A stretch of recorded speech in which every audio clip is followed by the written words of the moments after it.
to our galleries. And I have the pleasure of introducing our speaker for our gallery talk today, Professor Joan Bryant, who is the curator of this exhibition and the accompanying exhibition catalog, which I hope we all have a chance to take a look at. It's very impressive. And Professor Bryant has been working on this material for a very long time and is quite the expertise on it. And it's been really insightful to work with her on installing the show just because of all the research she's done on the work. So it's a pleasure today for us to have a chance to hear from her directly about the exhibition. Thanks, Monia. So I consider this a conversation. I've done a lot of monologues, so I'm really interested in dialogue. So feel free to interrupt, ask questions, challenge, say things. I would really appreciate it. So many people ask how I came to this exhibition. You know, black girl from New Jersey meets rich gay man in California, moved south, was a Republican until Reagan. Like, how is it that happened? And it started with the daguerreotype. George Rinehart has what is reputed to be one of the largest collections, the largest collections of American photography in private hands. And one of the images he had was the daguerreotype of James Fortin, probably the first photograph of a black person. And I saw it online. There's a Millbury College students did an exhibition of some of his works as part of the class.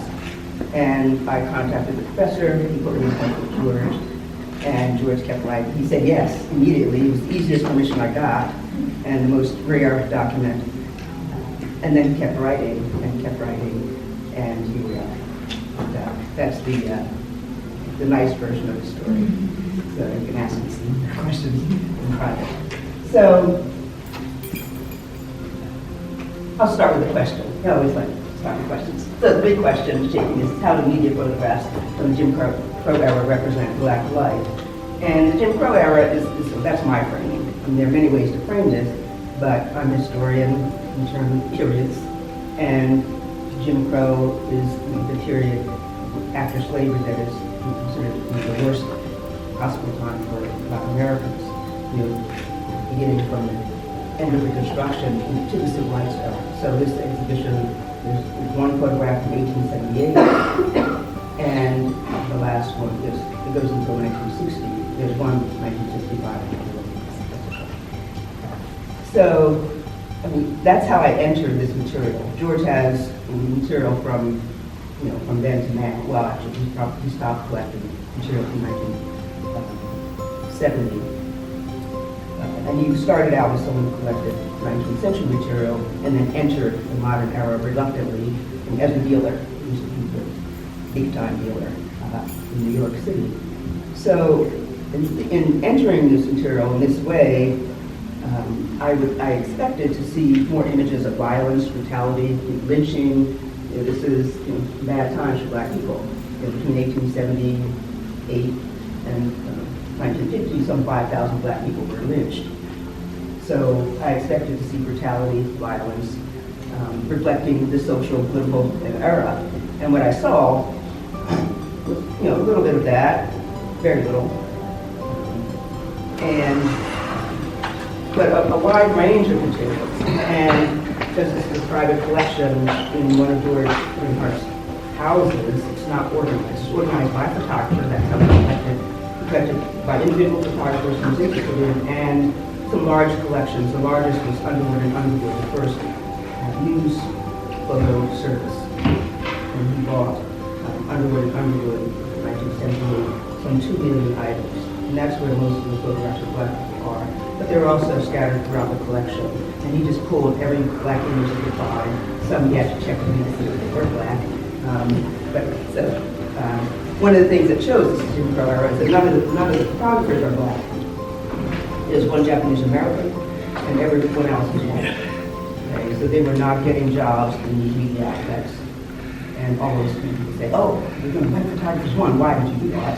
So we have enough of the white gaze. But two, so if you kind of think about that is indicative of the Jim Crow era. Who was getting jobs? Gordon Parks is an exception in getting a job with Life magazine. So one reason for doing this, and the question's like, why do this? Is because these images are what circulated, are the ones that circulated in mass media. This is what most people saw. And I think Walker's decision to put these three images in the front, he says something about the complications and complexity of thinking about the photography. So the three images here are in the show, and they're by Charlotte Brooks. She was the first woman photographer for Look magazine. She did freelance photography for anyone. And then the bottom, this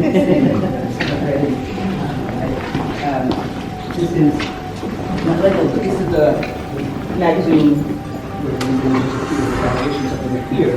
So Charlotte Brooks did this photo shoot for a magazine called Our World,